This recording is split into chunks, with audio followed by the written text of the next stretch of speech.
अकोला जिल्ह्यातल्या म्हैसांच्या शेतकऱ्यांच्या जमिनीची सुटका झाली आहे। मंडळ अधिकारी शेख अन्सारुद्दीन आणि काही लोकांमुळे 200 एकर शेती 7 फूट पाण्याखाली होती। सामना ही बातमी दाखवताच अकोला तहसीलदारांसह महसूल विभाग शेतात दाखल झालं। त्यांनी शेतातला बांध फोडला आणि त्यानंतर ही जमीन मोकळी झाली। याचा आढावा घेतला आमचे प्रतिनिधी अक्षय गवळी यांनी। आपण आहे सध्या म्हैसांग शेत शिवारमध्ये जे शेतामध्ये पाणी साचलेलं होतं, अर्थात 5 ते 6 फूट पाणी साचलं होतं। 200 एकर परिसर हा पूर्ण पाण्याखाली गेलेला होता। याचं कारण म्हटलं म्हणजे एका मंडळ अधिकाऱ्याने केलेल्या आगाऊपणामुळे या शेतकऱ्यांच्या शेतामध्ये मोठ्या प्रमाणात पाणी साचलं होतं। हा म्हैसांग शेत शिवारातील जवळपास 50 ते 60 शेतकऱ्यांवर भीषण संकट ओढावलं होतं। त्यांचा पूर्ण खरीप हंगाम वाया गेलेला होता।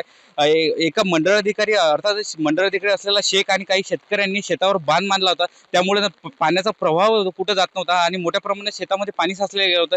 आज तो जेसीबीद्वारे बांध काढण्यात आलेला आहे। आज हे प्रशासनाने थोडी दखल घेऊन आमचा हा रोडवरचं पाणी काढण्याचा प्रयत्न केलेला आहे आणि यामध्ये जे मंडळ अधिकाऱ्याचं नाव जास्त प्रमाणात घेतलं जाऊन राहिलं। मंडळ अधिकारी चूक कमी आहे, थोडी चूक झालेली आहे, पण जास्त प्रमाणात मंडळ अधिकाऱ्याचं नाव घेतलं जाते। ते कर्मचारी जरी असले तरी त्यांचं शेत या बांधापासून दूर आहे। तक्रारीमध्ये थोडंसं चुकीची तक्रार मंडळ अधिकारी नाव लिहिलेली आहे।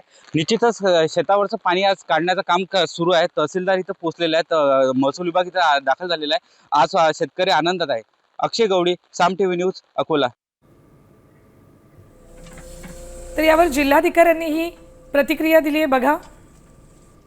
यावर्षी काय झालं की पळसू मंडळामध्ये आणि मजलापूर म्हैसांग भागामध्ये 2 वेळा अतिवृष्टी झाली आणि अचानक अतिवृष्टीचं पाणी आल्यामुळे ते थांबलंय। एवढंच इतक्या दिवस काय होत होतं की एवढी अतिवृष्टी होत नव्हती म्हणून पाणी निघून जायचं।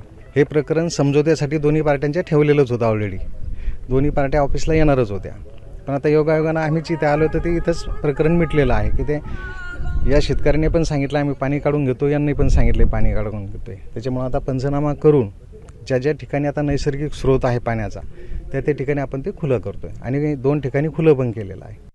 आता isakal.com आहे देशातील नंबर 1 ची मराठी न्यूज वेबसाईट। प्रत्येक अपडेटसाठी isakal.com ला नक्की भेट द्या।